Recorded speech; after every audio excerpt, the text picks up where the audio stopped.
પ્રમુખ દર્શન એજ્યુકેશન ચેનલમાં તમારું હાર્દિક સ્વાગત છે. તો તમે 5મો એપિસોડ જોયો હશે. તો આજે આપણે 6થા એપિસોડમાં મળીએ છીએ.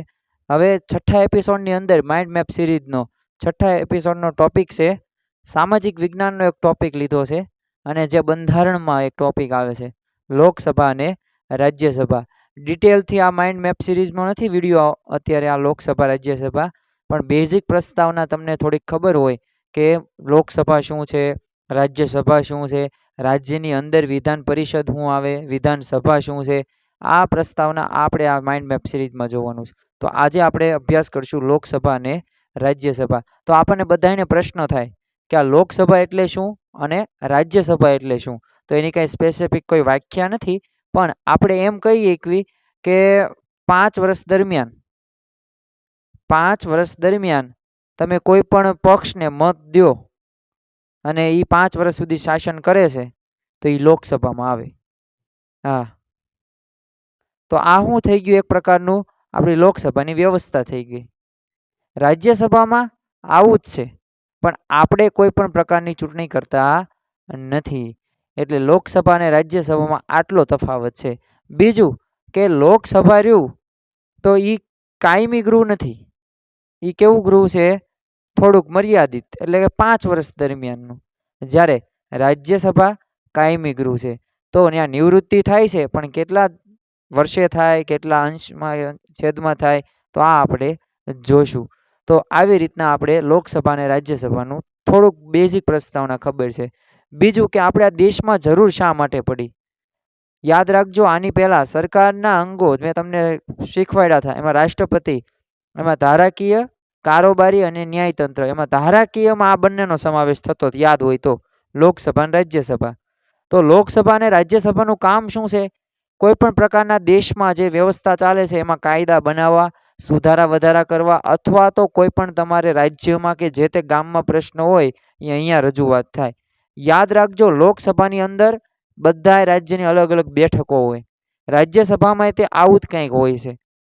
તો લોકસભાની અંદર કેટલી બેઠકો હોય, આપણી ગુજરાતની અંદર કેટલી છે, રાજ્યસભામાં કેટલી હોય છે, એ આપણે હમણાં જોઈશું. બીજું કે આ લોકસભા અને રાજ્યસભા બંને ગૃહને લીધે દેશની કાયદાકીય વ્યવસ્થા તો જળવાઈ જ રહેશે, પણ આપણી રીતના આર્થિક કયો, સામાજિક કયો, સાંસ્કૃતિક કયો, અથવા તો ધાર્મિક રીતના આ બધી બાબતો આની અંદર સમાવેશ થાય છે. તો આગળ આપણે માઇન્ડ મેપમાં જોવી કે શું આપણે યાદ રાખવાનું. તો સૌ પ્રથમ ઓલપાણ સાઈડનું રાજ્યસભા છે અને આંકોર લોકસભા. તો ઉપલું ગૃહ રાજ્યસભા છે. દેશનું ઉપલું ગૃહ કયું છે? રાજ્યસભા છે. જ્યારે નીચલું ગૃહ લોકસભા છે. રાજ્યસભાની અંદર 250 સીટો આવેલી છે, એટલે કે બેઠકો આવેલી છે, એટલા ને આવે. હવે એની અંદર 12 તમને ખબર છે નિમણૂક થાય રાષ્ટ્રપતિ દ્વારા. કોની સલાહથી? વડાપ્રધાનની સલાહથી. કલા ક્ષેત્રે, કોઈ પણ નૃત્ય, તમે કોઈ પણ સંસ્કૃતિ પ્રત્યે, સમાજ સેવા, અથવા તો ફિલ્મ ક્ષેત્રે જ્યાં કંઈક બહોળું પ્રમાણ અને કંઈક લાભ આપ્યો હોય, ફાળો આપ્યો હોય, તો એને આપણે એ 238 ને 12 જણા એમને નિમાયત કરે. બીજું કે આની અંદર કેટલા છે? તો 545. યાદ રાખજો, 545માંથી જે પક્ષને વધારે મત આવશે તેની સરકાર રચાશે. ક્યાં, કેટલા વર્ષ દરમિયાન? તો 5 વર્ષ દરમિયાન. અને ત્રીજો મુદ્દો શું છે રાજ્યસભાનો? ગુજરાતની અંદર રાજ્યસભાની સીટો 11 આવેલી છે, આટલું યાદ રાખવાનું. અને લોકસભાની સીટો કેટલી છે? 26 છે. તો આટલું યાદ રાખશો તો તમને બેઝિક ફંડા તમારા ક્લિયર થશે. આગળનો મુદ્દો છે રાજ્યસભા. જો તમારે રાજ્યસભાનો સભ્ય બનવું હોય તો તમારી ઉંમર કેટલી હોવી પડે? ઓછામાં ઓછી, તો ઓછામાં ઓછી 30 વર્ષની ઉંમર હોવી પડે. અને બીજું કે જો તમારે વડાપ્રધાન બનવું છે ભારત દેશનો, તો વડાપ્રધાન બનવા માટે 25 વર્ષની ઉંમર છે. યાદ રાખજો, ક્યાં સુધી રહેશે એ કોઈ બંધારણમાં ઉલ્લેખ છે નહીં. બીજું કે હવે તો આમને નિવૃત્તિ કઈ રીતના? તો મેં શરૂઆતમાં વાત કરી એમ પ્રસ્તાવનામાં કે લોકસભામાં 5 વર્ષનો સમયગાળો, પછી વિસર્જન થઈ જાય છે લોકસભામાં. વડાપ્રધાન તે જેના મંત્રીમંડળ, આખું પ્રધાનમંડળ હોય, એનું પણ વિસર્જન થઈ જશે. સામે રાજ્યસભામાં 6 વર્ષ છે અને દર 2 વર્ષે 1/3 નિવૃત્ત થાય. 1/3 એટલે કેટલા થાય? 100 હોય તો 1/3 એટલે તમને ખબર છે 3 × 3 = 9, એટલે 33. તો દર 2 વર્ષે 33 એવા રીતના 100 હોય તો તો આવી રીતના તમારે કરી શકો. કોઈ પણ સભ્ય આપણે 500 ને 250 છે તો 1/3 કરો એટલે તમને ખબર પડી જાય. તો બીજું છેલ્લું મુદ્દો કે રાજ્યસભાને શું કહેવાય? તો રાજ્યસભાને કાઉન્સિલ ઓફ સ્ટેટ. મેં કીધું ને બધા રાજ્યનું પ્રતિનિધિત્વ અહીંયા રાજ્યસભામાં થાય. તો આ શું છે? કાઉન્સિલ ઓફ સ્ટેટ્સ કહેવાય રાજ્યસભાનું બીજું નામ. લોકસભાનું બીજું નામ house of people. House of people એટલે આપણા દ્વારા જે આપણે લોકોએ મત દ્વારા આપીને ચૂંટેલા છે તો એને પીપલ કહેવાય. હવે બીજું એક યાદ રાખજો, અંદર મુદ્દો ભલે મેં નથી લખ્યો, પ્રત્યક્ષ કે પરોક્ષ ચૂંટણી.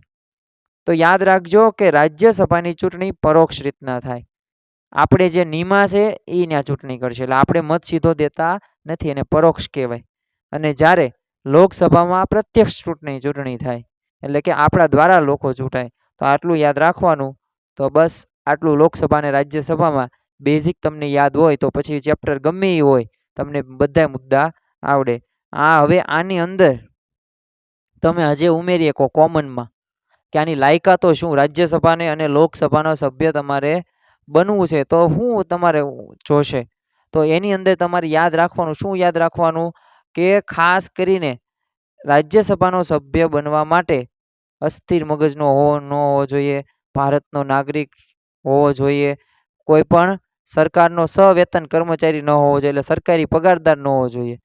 તો આટલું યાદ તમે રાખશો. બધામાં કોમન આટલું આવશે. પછી વિધાનસભાનો સભ્ય કે રાજ્યસભાનો સભ્ય કે લોકસભાનો સભ્ય. તો આટલા મુદ્દા આપણે બસ જોવાના છે. છેલ્લે આભાર. મળીએ એપિસોડ 7માં. જોડાયેલા રહો પ્રમુખ દર્શન એજ્યુકેશન ચેનલમાં.